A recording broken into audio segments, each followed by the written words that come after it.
بسم اللہ الرحمن الرحیم۔ قل هو اللہ احد اللہ الصمد لم یلد ولم یولد ولم یکن لہ کفوا احد۔ السلام علیکم کلاس، آج ہمارا 5واں لیکچر ہے اور ہمارا ٹاپک ہے جی عریبین پیننسولا، جس کو اردو میں بولتے ہیں جزیرہ نما عرب۔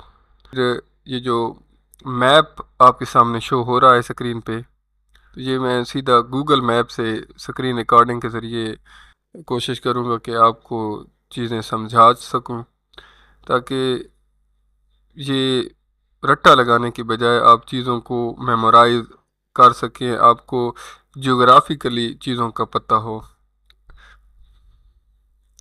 تو جیسا کہ ہم پچھلے لیکچرز میں بھی ڈسکس کر چکے ہیں، تھوڑا سا چیزوں کو ریوائز کرتے ہیں۔ یہ جو پورشن ہے ہمارے پاس، یہ ہے نارتھ امریکہ، یہ ساؤتھ امریکہ۔ نارتھ اور ساؤتھ کے جو ویسٹرن سائڈ ہے اس پہ پیسیفک اوشن ہے، اور ایسٹرن سائڈ پہ اٹلانٹک اوشن ہے، بحر اوقیانوس، اور پیسیفک اوشن کو بحر الکاہل بولتے ہیں۔ دین یہ یورپ کانٹیننٹ ہے، یہ والا جو پورشن ہے جہاں سے ہمارا کرسر موو کر رہا ہے، یہ افریقہ ہے۔ یہ والا سارا ایریا جو ہے یہ ایشیا کا ہے، اور یہ براعظم آسٹریلیا یا اوشینیا۔ تو آج ہم جس ایریا کی بات کر رہے ہیں وہ یہ والا علاقہ ہے، یہ ایشیا کی بالکل ویسٹرن سائڈ ہے۔ چلیں جی، اس کو تھوڑا سا ہم زوم کر لیتے ہیں اور دیکھتے ہیں کہ عریبین پیننسولا کیا ہے، اس کے اندر کون کون سے ملک ہیں، پیننسولا ہوتا کیا ہے، اور دین گلف کے بارے میں تھوڑا سا جانیں گے، اور اس سارے ایریا کو ڈسکس کرنے کی کوشش کریں گے۔ تو یہ والا جو پورشن ہے ہمارے پاس، یہ سارا کس کو شو کر رہا ہے؟ عریبین پیننسولا ہے۔ جزیرہ نما دراصل کیا ہوتا ہے؟ A piece of land which is surrounded by water from its three sides۔ خشکی کا ایسا ٹکڑا جس کے 3 سائڈ پہ پانی ہو، اسے ہم کیا بولتے ہیں؟ جزیرہ نما یا پیننسولا۔ تو آپ دیکھیں یہ والا جو ایریا ہے، سعودی عربیہ، عمان، یمن، یہ آپ کو شو ہو رہا ہے، یہ کس علاقے کے اندر آتے ہیں؟ یہ جزیرہ نما ہے، جزیرہ نما عرب ہے۔ اور اگر یہ کوشچن پوچھا جائے کہ دنیا میں سب سے بڑا پیننسولا کون سا ہے، largest peninsula of the world is, then اس کا آنسر بھی یہی ہے، عریبین پیننسولا۔ تھوڑا سا ہم اس کو مزید زوم کرتے ہیں، تو اس کے جو ممبر ممالک اس کے اندر آتے ہیں اس پیننسولا میں، سعودی عربیہ ہے جس کا 4/5 ایریا ہے، جو اس پیننسولا کا 80% رقبہ ہے وہ سعودی عربیہ کا ہے۔ اور اس کے اندر پھر کویت ہے، یہ والا چھوٹا سا آئی لینڈ بحرین ہے، یہ یو اے ای ہے، جہاں پہ پھر قطر ہے، تھوڑا سا ہم مزید زوم کریں گے، یہ عمان، اور دین یہ یمن۔ اب بنیادی طور پہ تو یہ پاکستان آپ کے سامنے شو ہو رہا ہے۔ تو یہاں پہ پاکستان کے جنوب میں ہم نے کیا پڑھا ہوا ہے کہ یہ عریبین سی ہے، اور اگر براڈر ٹرم میں دیکھیں تو یہ سارا انڈین اوشن ہے۔ اب ایران اور سعودی عرب کے درمیان یہ جو آپ کو واٹر باڈی نظر آ رہی ہے، اس کو ہم بولتے ہیں گلف، اور یہ کون سی گلف ہے؟ پرشین گلف ہے، جسے آپ اپنے جو سیکنڈری اور ہائر کلاسز میں جب ہم اردو میں مطالعہ پاکستان پڑھتے تھے تو ہم اسے خلیج فارس کے نام سے پڑھتے تھے۔ جو پیننسولا ہے اور گلف ہے، یہ ایک دوسرے کے بالکل اپوزٹ ہیں، آپ ان کو اگر یاد رکھنا چاہیں تو۔ پیننسولا بیسیکلی خشکی کا ایک ٹکڑا ہوتا ہے جس کے جو 3 سائڈوں سے پانی سے گھرا ہوا ہو، جبکہ گلف پانی کا ایک ایسا ذخیرہ ہوتا ہے جس کے 3 سائڈ پہ خشکی ہو۔ تو یہ بھی گلف ہے، اور اس گلف کو کیا بولتے ہیں؟ Persian golf. اور دین یہ والا جو ایریا ہے، یہ چھوٹا سا، یہ 2